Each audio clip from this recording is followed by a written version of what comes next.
sepanjang perjalanan barat selatan, berdiri kokoh stay Darul Hikmah tercinta, putra putri sekolah tinggi agama Islam.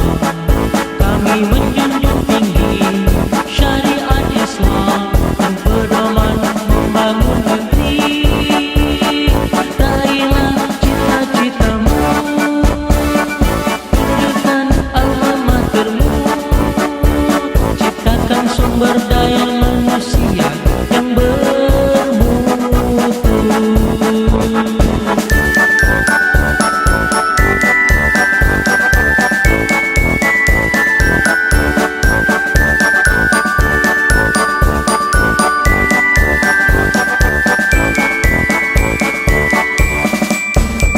Di sepanjang perjalanan barat selatan, berdiri kokoh stay Darul Hikmah tercinta, putra putri sekolah tinggi agama Islam.